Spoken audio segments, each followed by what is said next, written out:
Assalamualaikum warahmatullahi wabarakatuh.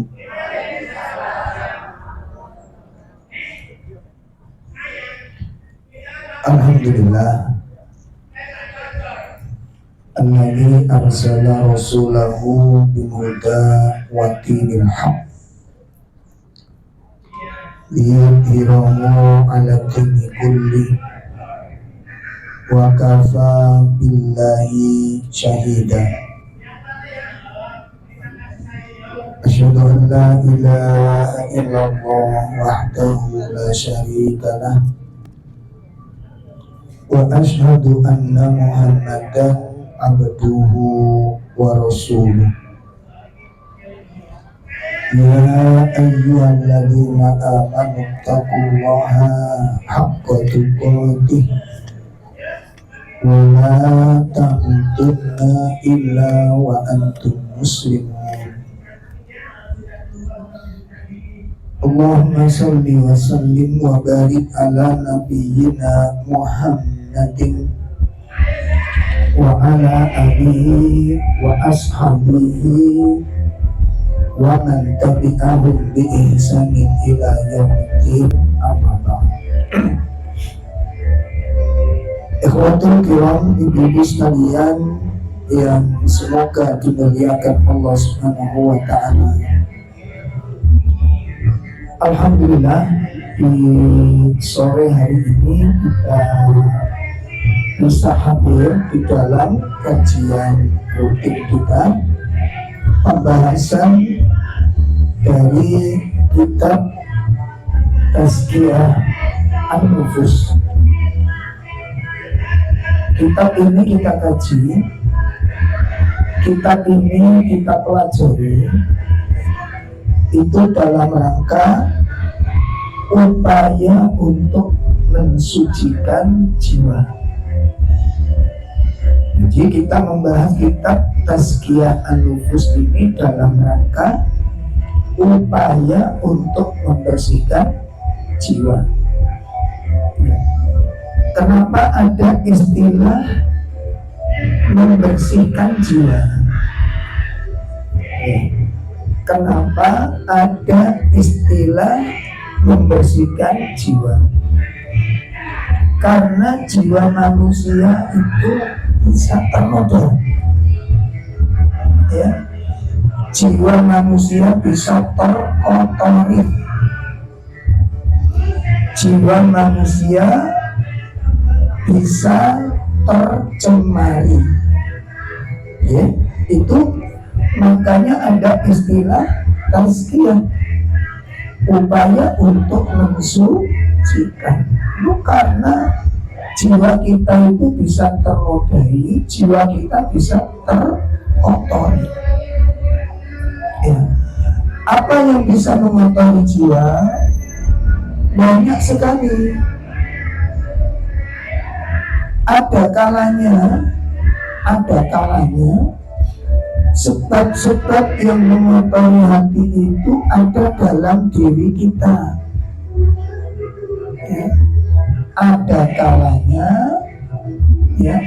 kalanya yang mengotori hati kita itu dari dalam diri kita. Apa saja? Di antara perkara yang mengotori hati itu adalah al-jahl, kebodohan. Ya, yang pertama apa? Kebodohan. Yang pertama. Jadi kebodohan, kejahilan itu sebab jiwa ini kotor, jiwa kita ini ternoda karena kejahilan. Loh, kok bisa?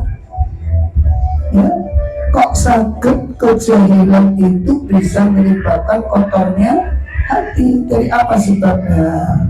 Sebab kejahilan itu sumber segala dosa. No, sampai jangan joget deh. Kok Iku mabek nulis sampai lenggah. Wah, betul apa-apa santai di mau, nggak usah tersiksa, nggak usah memang hidup itu ya seperti kadang-kadang ada yang menenangkan, ada yang mengusik, ya begitu hidup ini begitu itu. Ya, sama dengan perjalanan kalau kita jalan di jalan raya kan kadang-kadang lancar, kadang-kadang macet. Ya. Lah yang buat macet itu ya macam-macam. Ono kalane kecelakaan, ono kalane ban kempes. Gimana? Maka dalam jalan hidup kita pun ada kalanya pas dengan hati, ada kalanya kurang pas, ono sing gak pas belas. Itu irama kehidupan. Maka seperti ini itu jangan sampai mengurangi keikhlasan. Ada sedikit gangguan wajar. Sampun. Baik, jadi itu yang pertama, kejahilan itu apa hubungannya kejahilan dengan kotornya hati tadi? Apa? Karena kejahilan itu sumber segala dosa. Surat 4 ayat 20. Surat 4 17. Maaf, surat 4 ayat 17. Kita simak. Surat 4 ayat 17. Allah Subhanahu wa taala berfirman di sana, ya. A'udzu billahi minasy syaithanir rajim. Innamat taubatu 'alallahi lilladzina ya'maluna as-su'a bijahalah thumma yatubuna min qarib fa ulaika yatubullahu 'alaihim wa kana Allahu 'aliman hakima. Sesungguhnya bertobat kepada Allah itu hanya pantas bagi mereka yang melakukan kejahatan karena tidak mengerti, kemudian segera bertaubat. Taubat mereka itulah yang diterima Allah. Allah Maha Mengetahui, Maha Bijaksana. Maka di ayat ini Allah menyebutkan apa?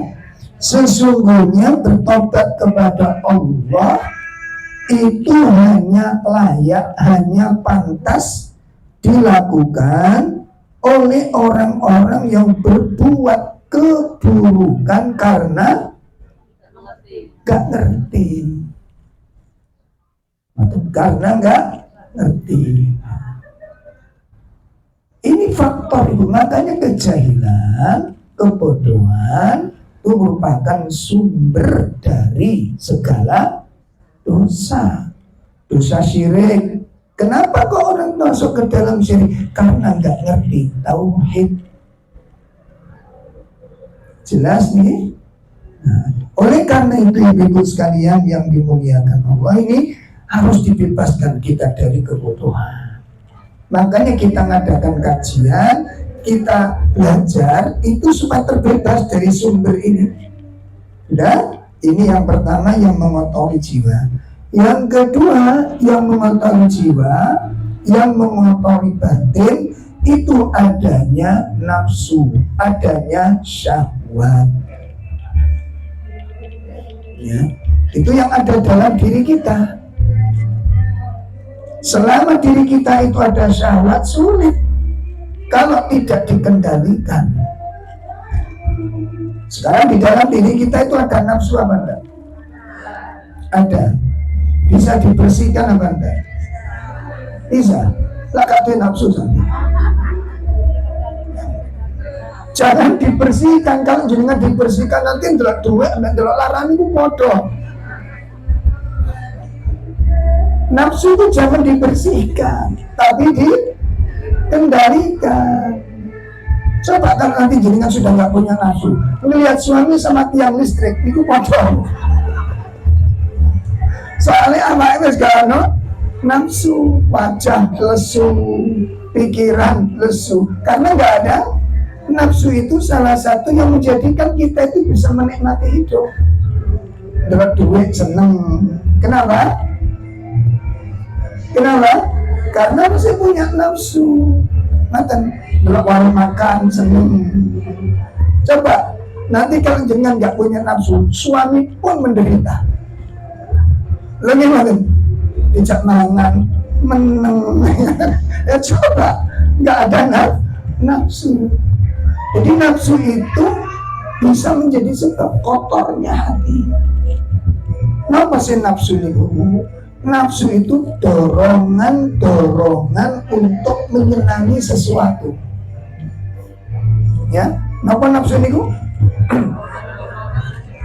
Dorongan untuk menyenangi sesuatu, itu namanya nafsu.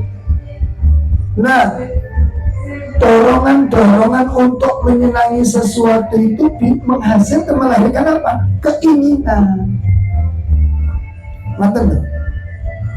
Dorongan menyenangi sesuatu itu melahirkan keinginan. Muncul kepingin punya ini, kepingin memiliki ini. Itu karena dorongan senang tadi itu. Makanya tiang-tiang itu kenapa kok dalam syariat Islam itu tiap istri niku boten angsal sering ngelutus. Ayo, senengannya wong wedok salah satunya apa? Ngelutus. Perhatikan, salah satu yang paling disukai wong wedok apa? Ngelutus. Makanya perlu kapan-kapan kita bahas fikih. Ya, itu perlu dibahas. Coba ketika ibu jalan-jalan, kan bahasa kita jalan-jalan. Nah, sekarang bahasa gaulin apa? Wah, terus tua lenye-lenye ini gaya dok.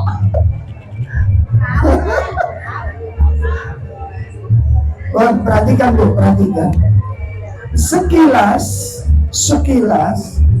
itu nggak ada mudaratnya. Apa sih elek? Masa jalan-jalan ini kak oleh. Perhatikan ini, perhatikan. Masa melaku kak oleh. Masa jalan-jalan itu dilarang. Ibu-ibu sekalian, kalau panjenengan nanti didedes, ngerti didedes? Katakan pamit sama suami, ya aku tak metu dulu ya, atau ngajak suami, ayo metu dulu ya, jalan-jalan ya, apa jalan-jalan, yang delok ya, betul ibu? Mungkin kan jenengan jalan-jalan terus merem-merem, mungkin nggak bisa. Di situ satu langkah menimbulkan dua langkah. Perhatikan.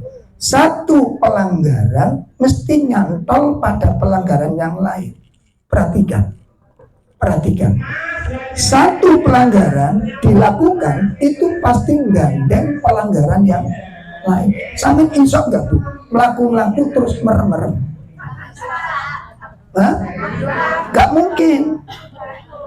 Gak mungkin, ngono lho.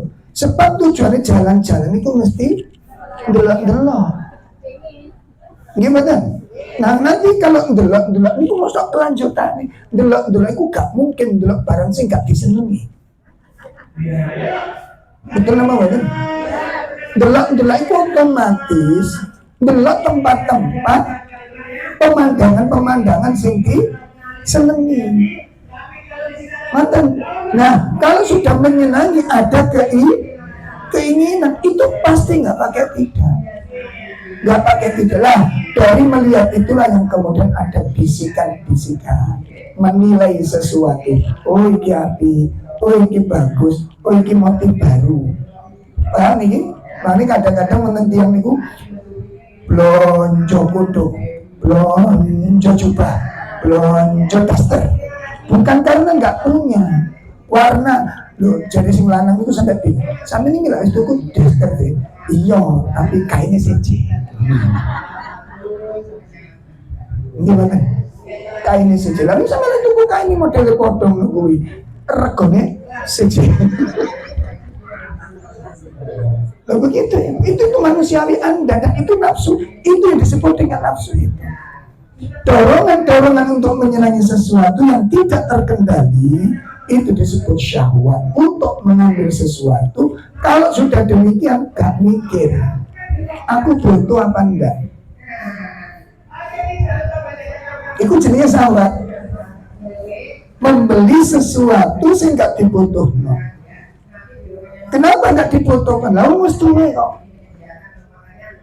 Kan orang membeli itu kadang-kadang nggak mikir, aku ini butuh apa orang. Betul Ibu? Ini dibutuhkan apa enggak? Ini manfaat apa enggak? Kami kenapa? Seneng. Lah seneng itu yang disebut dengan syahwat. Makanya ditegur oleh Allah Subhanahu Wa Taala wonten dene surat 12. Ya, di surat 12 disimak surat Yusuf. Di surat Yusuf pada ayat 53. Surat Yusuf ayat 53. Allah Subhanahu wa ta'ala berfirman, "Wa ma ubarri'u nafsi, innan nafsa la ammaratun bisu." Silakan. Iya, surat 12 ayat 53. Dan aku tidak menyatakan diriku bebas dari kesalahan, karena sesungguhnya nafsu itu selalu mendorong pada kejahatan, kecuali nafsu yang diberi rahmat oleh Tuhanku. Sesungguhnya Tuhanku Maha Pengampun, Maha Penyayang. Di situ di tengah-tengah ayat ada menyebutkan innan nafsa la ammaratun bisu. Sesungguhnya nafsu itu selalu menyuruh kepada keburukan. Itu disebut nafsu ammarah bisu. Sebab nafsu itu nanti dibagi menjadi 3. Nafsu dibagi menjadi 3. Insya Allah nanti di kajian berikutnya nanti kita akan bahas mengenal macam-macam nafsu dan bagaimana pengendaliannya. Ya, jadi nafsu ada berapa Ibu? Ada 3. Pertama, nafsu ammarah bisu. Nafsu ammarah bisu. Nafsu yang selalu menyuruh kepada hal-hal yang tidak baik. Coba jangan rasakan. Sekali waktu hati ini menyuruh kita. Hati ini mendorong kepada kita untuk melakukan sesuatu yang dilarang. Betul apa betul? Coba jenengan rasakan. Dipun rasakan hatinya itu. Jadi kadang-kadang bisikan-bisikan dalam diri itu nyuruh kita berbuat nggak benar. Itu namanya dorongan nafsu ammarah bisu. Nomor kali disebut nafsu lawwamah. Nafsu al-lawwamah. Nafsu yang selalu menyesali diri. Nafsu apa? Yang selalu menyesali diri. Nanti kita kupas di berikutnya nanti. Yang kedua nafsu lawwamah. Napa Bu? Lawwamah. Nomor 3 disebut nafsu al-mutmainnah. Nafsul mutmainnah. Ya, jiwa yang tenang, jiwa yang tentram. Ini yang ketiga. Jiwa yang tenang, jiwa yang tentram. Apa namanya tadi? Nafsul mutmainnah. Nah, itu nanti kita nggak bisa meraih, bisa nggak kita mengendalikan yang pertama, bisa nggak kita bisa meraih yang ketiga.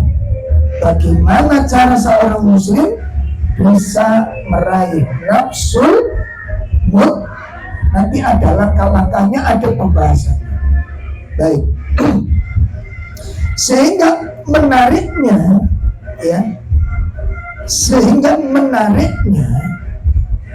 itu nanti ketika orang dilanda oleh suatu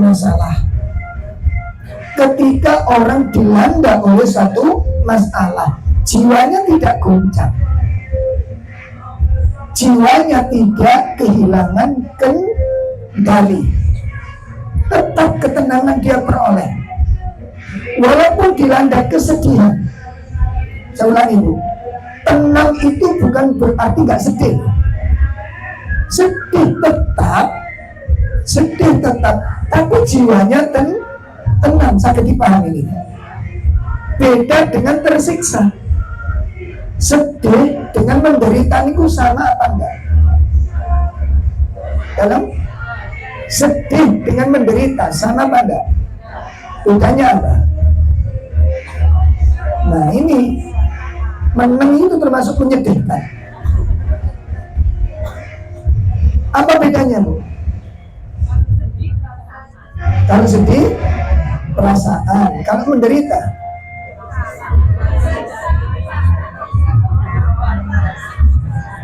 kau satu karang ngomong.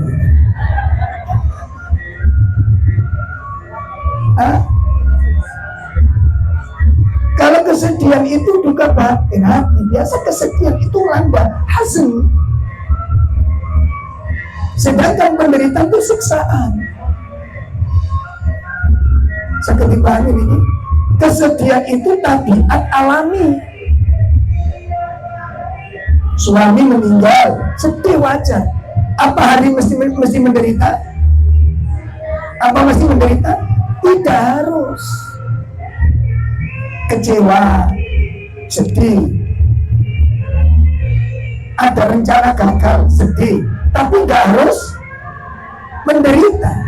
Sama dengan sedih dengan resah, sedih dengan gelisah, sama apa enggak? Sedih dengan gelisah, bahasannya betul loh.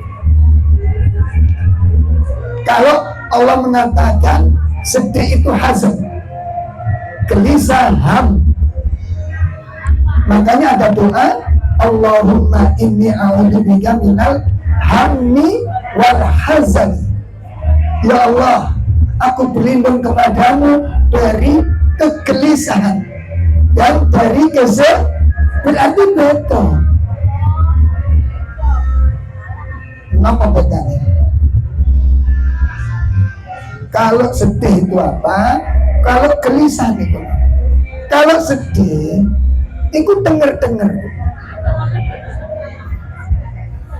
Biasanya tandanya sombong, kalau gelisah itu jiwanya bahkan tenang, ngeses, gugur-gugur bas. Ya, itu gelisah, itu beda. Lah, sehingga tabiat dasar manusia ketika dilanda musibah itu sedih, tapi tidak sampai meningkat kepada kegelisahan. Apalagi yang kemudian menimbulkan keluh kesah, itu nggak mungkin terjadi. Nah, apa itu bisa kita dapatkan? Bisa, kenapa tidak? Makanya pernah kita kupas, manusia disebutkan oleh Syekh Utsaimin rahimahullah ta'ala, manusia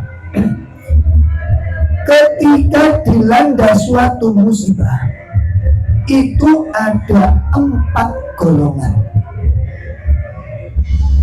Ya, manusia pada saat dilanda musibah, pada saat dilanda bencana, itu ada 4 macam, ada 4 golongan cara mensikapi musibah tersebut. Pertama, golongan pertama, ketika mendapat musibah disambut dengan sikap marah. Apa Ibu? Marah. Itu satu. Ini kelompok yang pertama.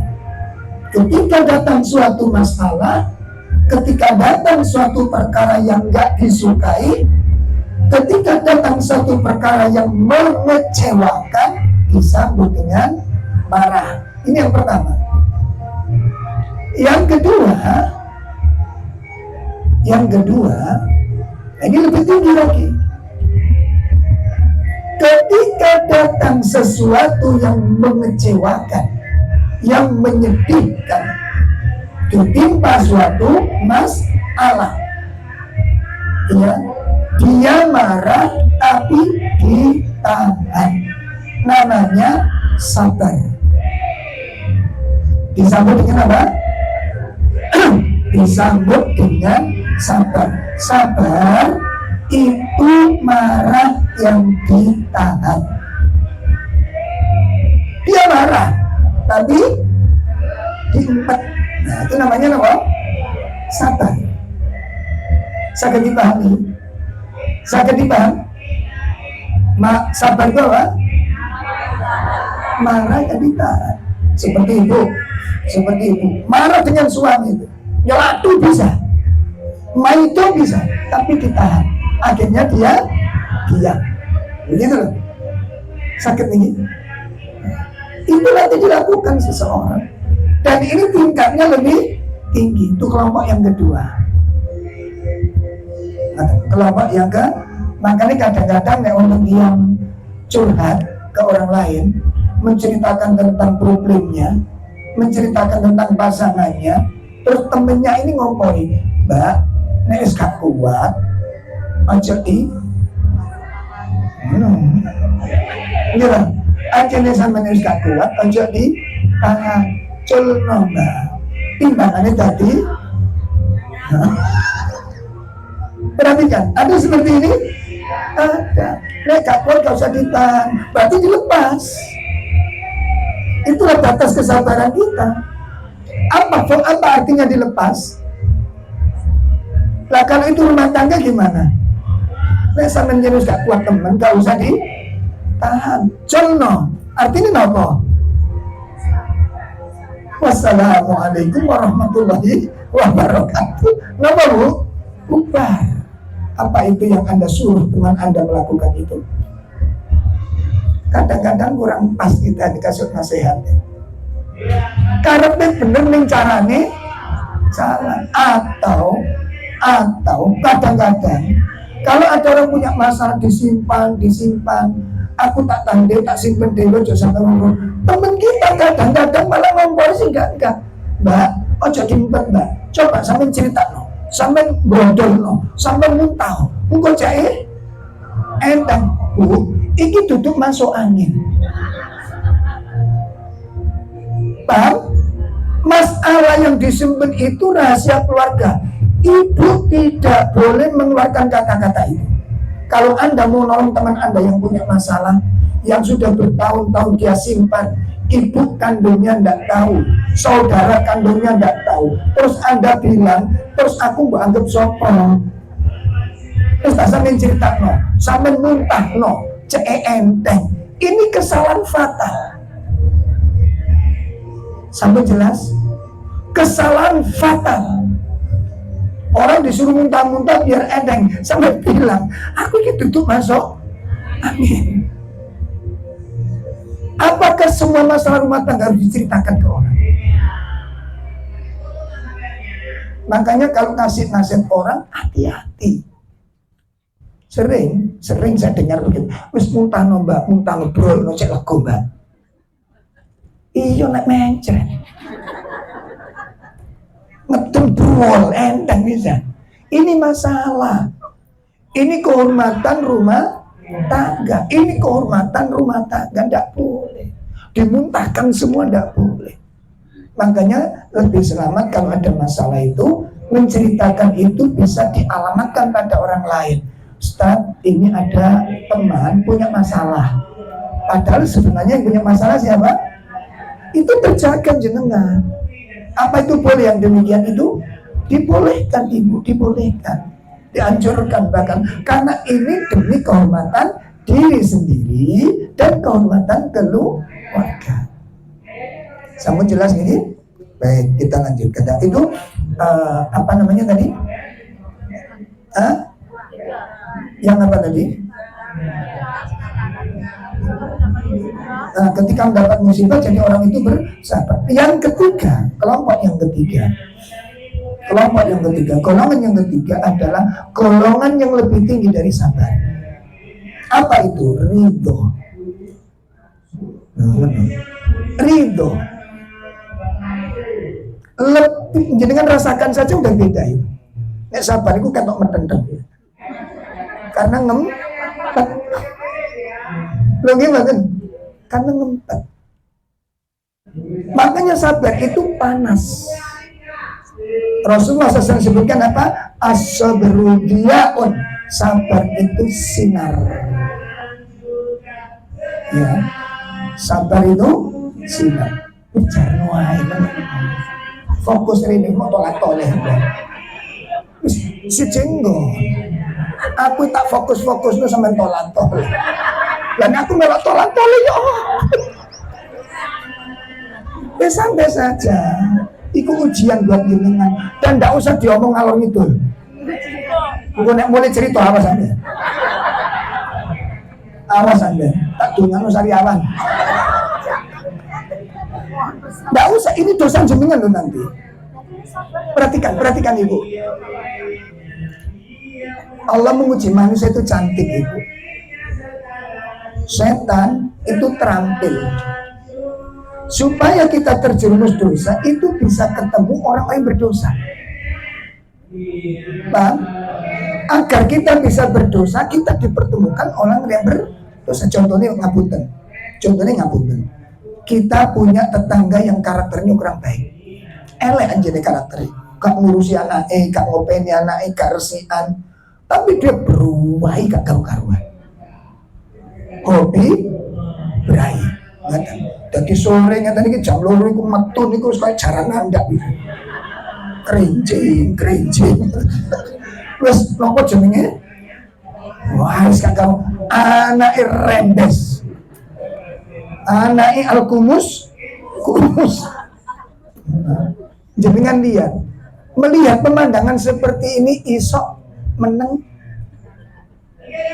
Kemudian ada saudara ke rumah jenengan.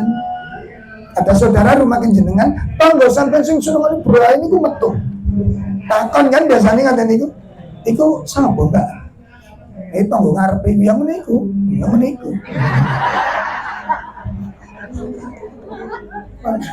Yo wonge wayu yo, tapi aneh rembes. Enggak ngapunten, bisa terjadi. Hati-hati kalau ada orang berbuat buruk. Itu bisa pancingan syaitan agar jenengan terjerumus di dalam dosa. Sakit dipaham?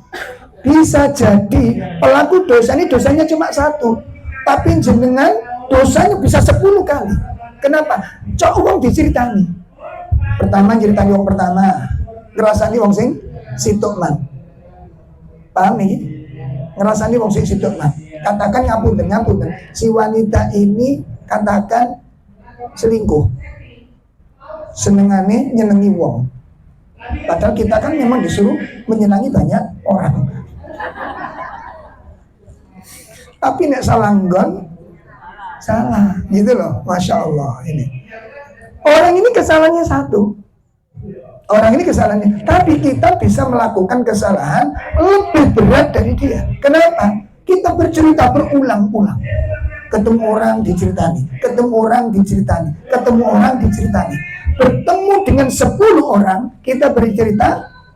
Berarti kita ngerasani, yang kita rasani kesalahannya berapa? Itu hebatnya setan.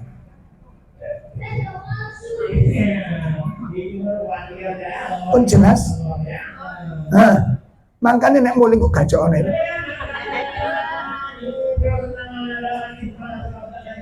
Karena dosa yang paling banyak itu di lisan. Orang bisa melakukan kemaksiatan dengan tubuhnya. Apakah kalau Anda tidak bermaksiat berlalu tubuh selesai selamat dari dosa? Makanya kapan-kapan kita pelajari lagi tentang talbisul iblis, perangkap-perangkap. Jadi setan itu mancing dosa itu bisa dengan kita dipertemukan orang yang berbuat dosa. Allah pertemukan kita dengan orang berbuat dosa, sehingga memancing kita untuk berbuat dosa yang lain dari arah yang berbeda. Sampun. Nah, jadi ada kelompok yang ketiga, kalau ada musibah, ada masalah, dia hatinya apa? Ridho dengan apa yang sedang terjadi. Dia ridho dengan peristiwa yang sedang terjadi. Dia ikhlas dengan apa yang sedang terjadi. Ini lebih tenang lagi. Ya, itu tingkatan yang ketiga yang lebih tinggi dari sabar. Nah, puncaknya gelombang yang keempat. Ini puncak ini. Ilmunya, imannya itu sudah meninggi. Apa itu? Bersyukur. Apa Bu? Ketika mendapat masalah, ketika mendapat musibah, dia bersyukur kepada Allah. Dia bersyukur kepada Allah. Nah, menurut gambaran kita sekilas, kita masuk kelompok yang mana? Yang keempat, konek masalah, alhamdulillah, benar gerangan. Nggak delok visen jenengan aku gak berjob ya. Coba kita tipe yang mana Bu?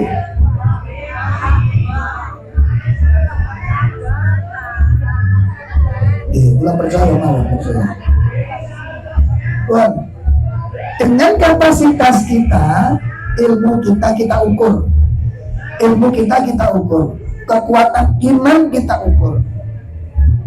Bisa nggak orang seperti kita ini dengan ilmu iman yang serba terbatas bisa sampai pada tingkat yang keempat, mendapat musibah bersyukur? Bisa nggak?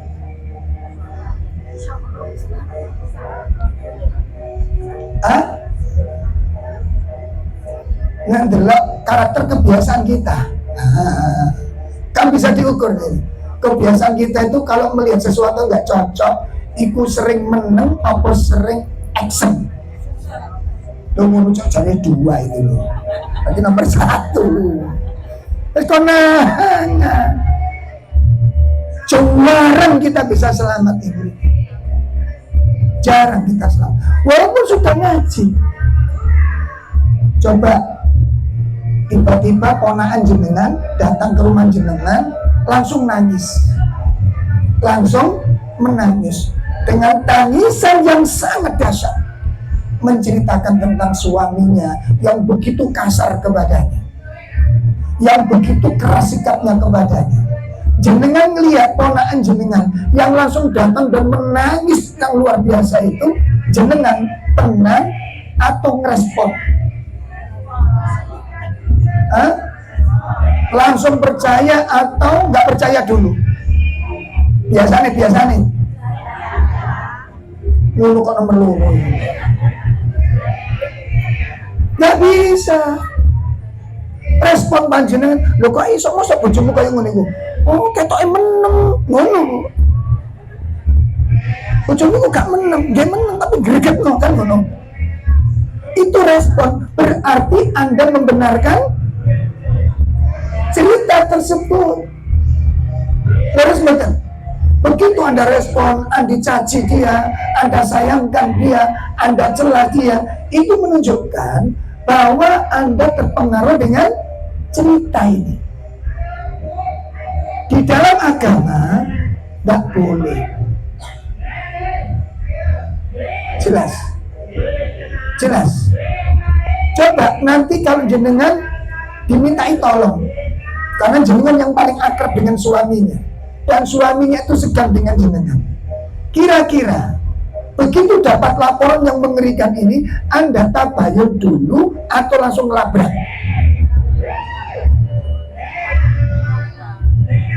Dalam ndelok nangis kayak ngono mah. Jarang orang tabayun. Karena kita terpengaruh dengan lapor.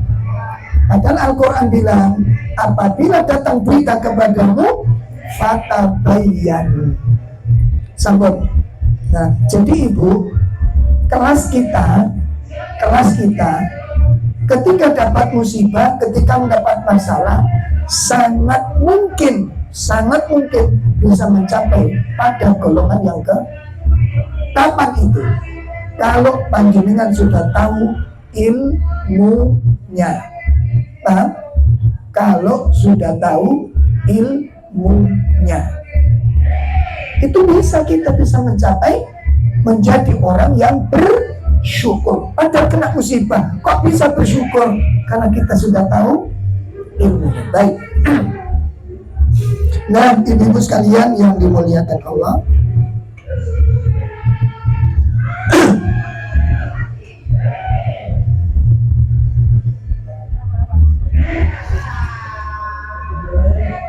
ya, itu dari perkara-perkara yang bisa merusak pada jiwa, yang mengotori jiwa. Satu apa tadi?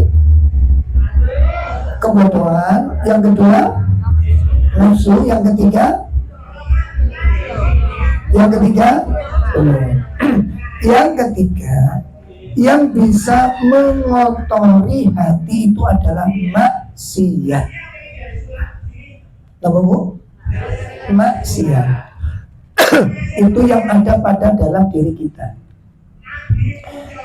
Perkara-perkara yang bisa merusak hati, yang bisa menodai jiwa. Satu, kejahilan. Dua, hawa nafsu. Tiga, maksiat.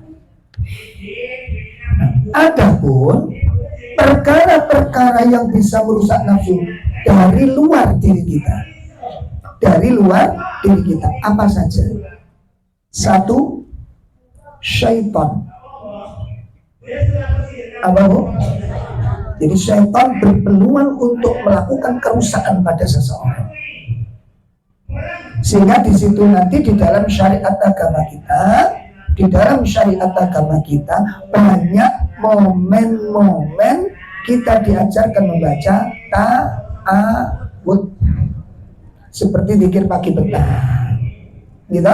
A'udzu bikalimatillahi tammati min syarri ma khalaq. Dan seterusnya banyak itu. Ada momen ketika akan masuk kamar mandi. Ya, nanti ada momen-momen kita diperintahkan untuk membaca ta'awud. Yang pertama yang membuat jiwa kotor itu syaitan, itu dari luar diri kita. Yang kedua, apa yang kedua yang bisa merusak diri kita, yang bisa mengotori jiwa kita adalah ad-dunya wa fitnatuhu. Dunia dengan fitnah-fitnahnya. Namun bu, dunia dengan fitnah-fitnahnya. Itu yang kedua. Yang ketiga, yang bisa merusak jiwa seseorang adalah su'ul bi'ah. Lingkungan yang gak baik, teman yang gak bagus. Sambung jelas? Jadi yang bisa mempengaruhi rusaknya batin itu salah milih teman. Sehingga seorang muslim dituntut untuk selektif. Dituntut untuk hati-hati di dalam memilih teman. Kenapa demikian? Faqala Rasulullah sallallahu alaihi wasallam. Rasulullah SAW bersabda, Rasulullah SAW bersabda, ad-dinul mar'i ala khalilihi. Ad-dinul mar'i ala khalilihi. Agama seseorang tergantung dari temannya. Agama seseorang tergantung dari temannya. Fandur, maka perhatikanlah. Deloen, simaan, renungkan. Man yukhalil, siapa yang kamu jadikan teman. Betul Ibu? Teman itu memiliki pengaruh yang sangat besar untuk membentuk karakter. Ibu kepingin menjadi orang yang suka puasa, kumpul wong gak gelem meneng mangane. Sakit ketemu? Bisa ketemu? Nggak bisa. Lalu jenengan kepingin dadi wong senengane poso, kumpulane wong doyan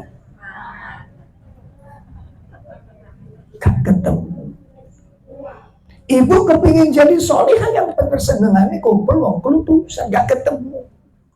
Ngapunten lagi loh nih, ngapunten lagi. Itu karakter yang paling banyak merusak. Jenengan sepakat atau tidak sepakat, jenengan setuju atau enggak setuju, itu kenyataan. Wonten ngene kitab ada wa adawa. Kitab ada wa adawa. Itu pintu-pintu melakukan dosa ada 4. Jalan-jalan, melihat, jalan-jalan, melihat-lihat, memandang, kemudian bisikan dan keinginan, baru kemudian ucapan. 4 pintu sumber segala dosa. Dari 4 itu, melihat itu. Keinginan munculnya dari mana? Hah? Keinginan munculnya dari mana? Ngelihat. Kadang-kadang diingatkan karo sing lanang, kok niku lapo-lapo delok tok ya, delok tok. Gak bisa Ibu, gak bisa. Orang ngelihat itu pasti ada yang kecantol. Perhatikan, jangan remehkan sekedar melihat. Zina itu berasalnya dari mana? Hah? Selingkuh itu dari mana? Melihat. Makanya kenapa wanita tidak boleh berpakaian super ketat. Jelas? Tidak boleh pakai baju super transparan. Kenapa? Dipandang. Mungkin jenengan tidak masalah. Tapi yang mandang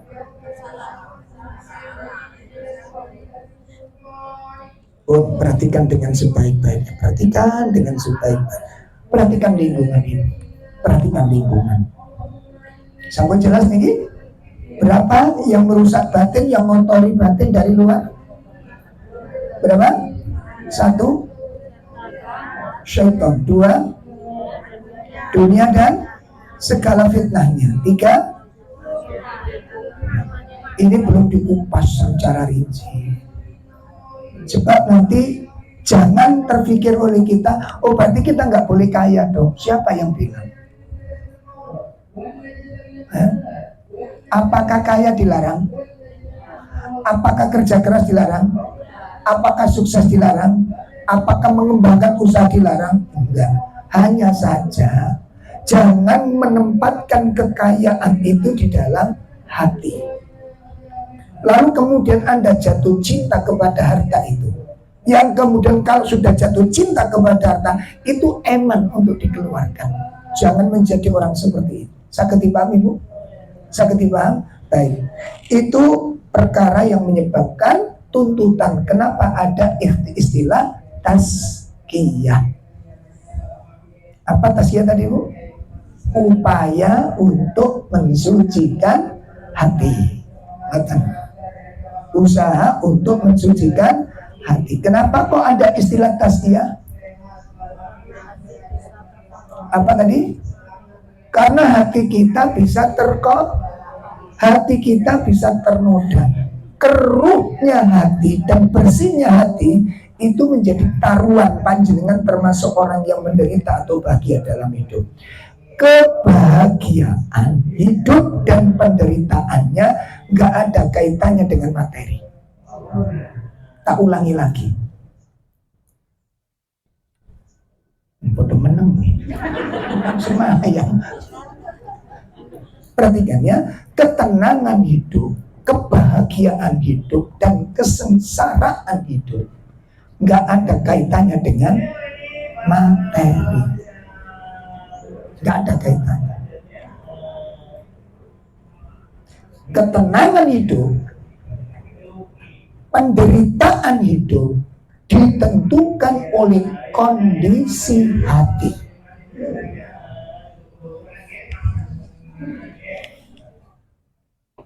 Ketenangan itu, penderitaan hidup ditentukan oleh apa?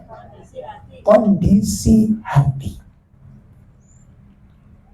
Sama dengan orang makan enak enggak enak itu tergantung suasana hati. Betul. Nek hati jenengan ku lagi pelong, pikiran lagi bening, makan tuh gak usah aneh, mecel terong, goreng kelotok, mangan gak tahu waru karo iso enduk ping telu barang. Tapi kalau hati ini berdedek, hati dengan kebencian, makan rawon, ikan daging empal, nyet. Cari sing lanang, kenapa gak dimakan warak? Orang lapar itu bisa berubah menjadi kenyang ketika di dalam jiwanya itu ada polemik itu. Betul? Coba kalau ibu-ibu tiba-tiba menemukan HP suami, di situ ada chatting dengan seorang makhluk halus. Ada bu makhluk halus itu, jangan dikira enggak ada. Saya pernah dapat WA dari makhluk halus. Nomornya sopo dulu. Oh tiba-tiba niku, halo, ngono eh. Muten mriki nih. Sopo? Apakah kamu mengalami kegalauan? Kamu butuh teman ngobrol? Tak tunggu ya, ngono. Lah aku yang penasaran toh. Saya telepon. Iki sopo? Kamu butuh teman ngobrol? Kamu sumpah ngono tulisane.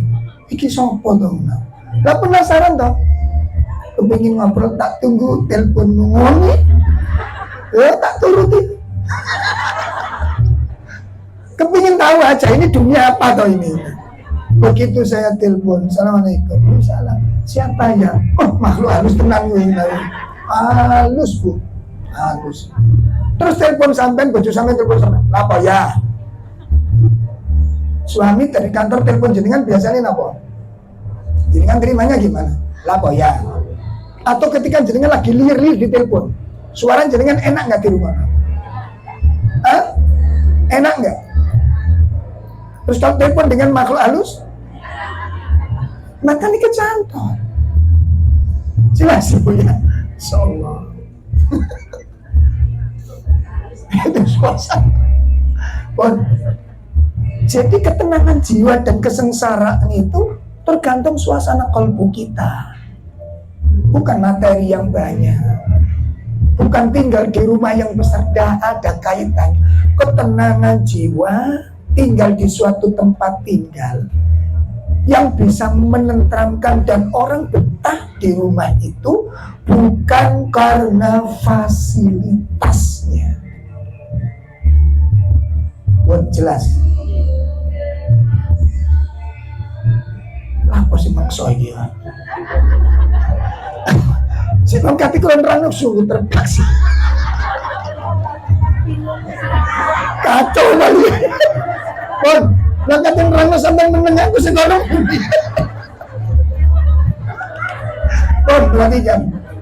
Ya, jadi nggak ada kaitannya dengan fasilitas, nggak ada kaitannya Ibu. Sama sekali nggak ada kaitannya. Saya punya santri wonten ngene perumahan Kofa. Jadi perumahan Kofa itu perumahan Darmo, rumahnya orang-orang fakir. Perumahan Darmo tahu? Itu rumahnya orang-orang fakir semua itu. Kalau kita masuk ke perumahan itu seperti persis masuk kuburan. Nggak ada nafas-nafas yang kelihatan. Sepi, ya Allah, perumahan kayak gini. Jadi kita punya tempat kajian di sana. Rumahnya itu besar itu, ada kolamnya, di bawah kolam. Oh itu seneng pertama kali itu. Nah setelah itu orang yang nggak betah di rumah. Jadi kalau rekreasi renang itu keluar Jawa. Padahal di rumahnya ada kolam yang besar. Coba kalau ibu masuk rumah itu, dengan luasnya demikian, dengan kamar-kamar di atas, kemudian sampingnya ada kolam renang, ada gazebo-nya, ada tamannya, kemudian ada ornamen yang gunung, yang kemudian ada air mancung. Itu masuk komentar ibu apa? Dalam, masya Allah, yes, ini kita gak usah rekreasi nang dindi. Gimana? Kenapa ada komentar begitu? Karena gak melok duwe omah. Paham? Tukang kebun itu loh, blenger isan. Tahu tukang kebun? Tukang kebun ini delok pemandangan itu wes. Karena tiap hari melihat. Anda komentar, indah seger ya, begitu kan biasanya gitu kan. Kalau jenengan bertamu terus monggo masukkan keliling, biasanya kula biasa aja senengane keliling. Kadang-kadang bertamu pun ya keliling nih ngomong sing ditamoni. Kan itu biasanya. Delok suasana begitu tuh indah sekali, nikmat. Nek wis di omah koyo ngene iki wis gak kepingin rekreasi. Kenapa Anda komentar begitu? Karena sampean gak melok duwe. Oh, nah. Demi Allah, kesenangan, keindahan yang dohir itu sesaat. Wallah, sesaat. Ya, sesaat. Tidak bisa diulang, dipaksa tidak bisa itu. Tidak bisa. Makanya jangan terkesima dengan hal-hal yang demikian itu. Seperti ibu baru pertama kali punya rumah, masih ingat? Baru pertama kali masuk rumah, pertama kali punya rumah, organ dipilih yang terbaik menurut kacamata kita, betul? Penataan rumah ditata sedemikian rupa, dibikinkan taman kecil di rumah, cukup ngopeni, betul ibu? Berapa hari? Hah? Berapa hari? Sesaat. 3 bulan, 4 bulan, selesai. 6 bulan berubah kolam itu sudah. Loh, demi Allah itu. Coba jenengan rubah lagi, diganti apa pemandangan apa? Enggak bisa. Enggak bisa. Makanya yang perlu kita terus bagaimana ketenangan, keindahan yang abadi yang nggak bisa dirubah dengan apapun apa?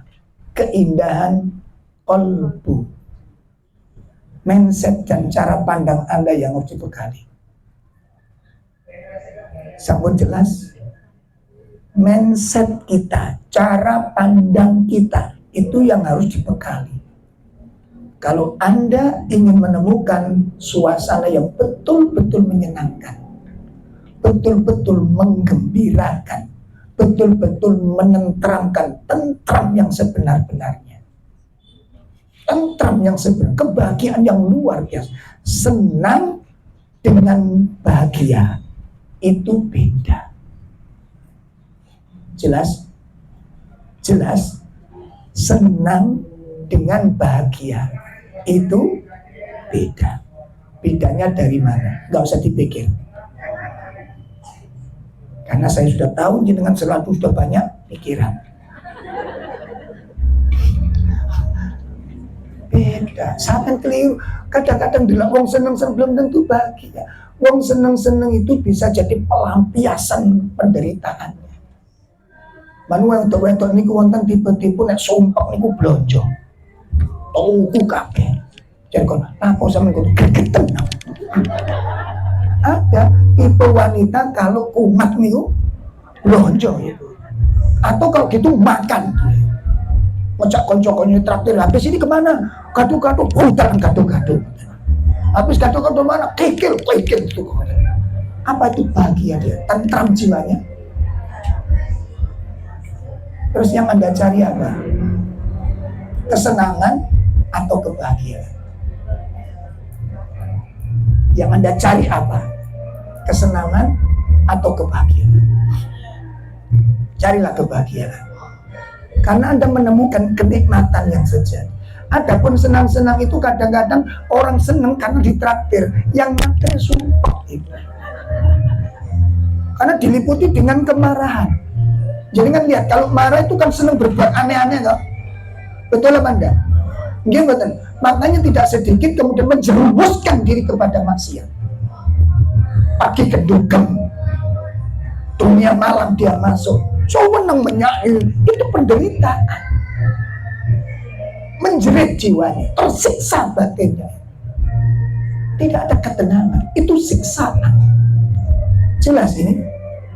Maka jadilah orang yang mencari betul-betul ketenangan, kebahagiaan yang hakiki. Adapun mata memandang orang senang, orang Jawa bilang apa? Wong kuwi sama. Orang yang Anda lihat menderita, belum tentu dia merasa menderita. Seperti yang Anda bayangkan. Seperti ngapunten, saya pernah ceritakan jenengan, ibu pernah nggak tengkar dengan suami? Pernah? Sering? Nggak apa-apa. Yang itu suami-suami juga. Perhatikan. Ketika orang tengkar, nah diladeni terus kan nggak mari-mari, Bu. Gimana? Akhirnya salah satu menghindar. Bisa jadi istri, bisa jadi suami. Ngalih. Iki tak terus tambah gak karu-karuan. Sebab wong tukar niku nek dilatih 3 jam itu kuat. 3 jam kuat. Nek sampean gak latih cepet pegel wong. Terus Anda menghindar duduk di depan teras. Duduk. Kondisi kepala panas gitu kan. Detakan jantung kencang, ambek Anda menggos biasa, kan gitu. Orang marah kan begitu, betul nggak Bu itu? Detak jantung nggak mungkin tenang, nggak mungkin sejuk. Itu kalau melihat sesuatu bisa kena jadi sasaran. Saya dulu pernah waktu masih tinggal di kampung itu ada sepasang suami istri yang nggak pernah cocok, tiap hari itu tengkar itu. Dan suami kalau tengkar itu mesti ada yang dirusak. Kalau nggak cowok ide, dandang diide, itu pergi ke kebun, pisang namanya pisang itu dibawa berarti semua. Saya ngelihat, Masya Allah, kok gitu cara marahnya. Ini luar biasa, pelampiasan gitu. Nah, jadi orang kalau ketika marah itu menghindar salah satu, terus duduk di teras itu kan, di depan, untuk menghindari gejolak yang lebih. Nah, pada saat Anda keluar dengan menahan emosi, nafas yang masih tersengal-sengal, tetangga lewat menyapa panjenengan.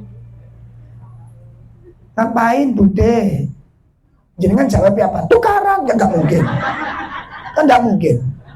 Gimana? Apa jawab Anda? Nyantai Bude, ngira misis jero kebakaran. Kan nggak mungkin toh? Nggak mungkin loh Bu. Ibu tetap mencoba untuk menyembunyikan emosi, begitu kan? Tapi di dalam jiwanya apa? Gejolaknya yang luar biasa. Mendengar suara suami yang masih teriak-teriak, terngiang-ngiang dengan celaan dari suami. Ini kan gejolak di dalam diri. Betul Ibu?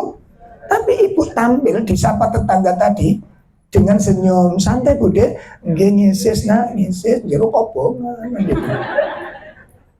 Tetangga Anda lewat melihat Anda, apa kata tetangga? Tetangga yang lewat nyapa jenengan duduk santai-santai gitu. Gimana Bu? Itulah pandangan orang. orang memandang Anda dalam kondisi ayem, tentrem, jenengan sendiri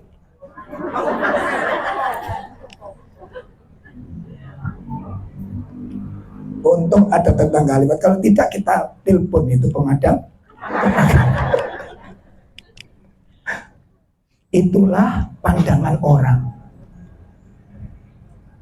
Maka orang Jawa mengatakan kuwong kuwi sawang. Maka konsep ketenangan hati itu ada dua, ilmu dan iman. Apa Ibu? Ilmu dan itu konsep ketenangan jiwa. Konsep ketenangan batin, sehingga nanti panjenengan belajar pelan-pelan untuk menuju pada tingkatan yang tertinggi, nafsul mutmain, jiwa yang tentram. Jiwa yang tentram. Nah, ibu-ibu sekalian yang dimuliakan Allah, ini materi kita sore ini. Jadi ada istilah tazkiyah tadi karena jiwa kita berpotensi ternodai, berpotensi terjebak di dalam kegelisahan. Jadi kita itu antara baik dengan buruk itu silih berganti gitu. Harus dipahami itu. Harus dipahami. Kita bukan baik sepenuhnya. Sakit dipahami? Kita bukan orang baik sepenuhnya. Kadang-kadang kita baik, kadang-kadang kita berbuat, itulah diri kita. Sepakat? Atau ibu-ibu sudah, alhamdulillah Ustadz, saya tidak Ustadz, semenjak ngaji saya baik terus Ustadz. Ada yang begitu angkat tangan? Ada yang begitu angkat tangan? Nah, kita selalu kadang baik, kadang buruk. Kadang senang dengan kebaikan, kadang anteng dengan keburukan. Jelas Ibu? Terus kadang rasan-rasan kumpul 4 majelis. Ngomong ngabrol nyetir maring ngrasani tangga sing kulon ganti sing wetan, entak sing wetan ganti tangga sing ngarep, ganti sing ngarep ganti tangga sing buri. Wis rata barudor. Lho lah kok wis dahar ngoten iki. Soale wis entek wong 5 ngoten. Nah, ibu-ibu, bulan depan kita akan membahas 5 obat kelalaian. Bulan depan kita akan membahas 5 obat dari karena musibah terburuk menimpa jiwa itu lalai. Musibah terburuk yang menimpa jiwa itu adalah suami lalai dengan keluarganya, terjadilah kerusakan di luar. Istri lalai dengan tanggung jawab, jadilah istri-istri yang rusak jiwanya. Maka setiap kelalaian yang melindas seseorang itu akan menimbulkan bencana. Sangat dipahami?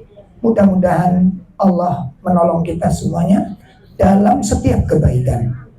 Dan semoga Allah menjaga kita dari segala keburukan, menyelamatkan kita dari segala fitnah, dan menolong hati kita agar tidak tergelincir kepada jalan yang menyimpang.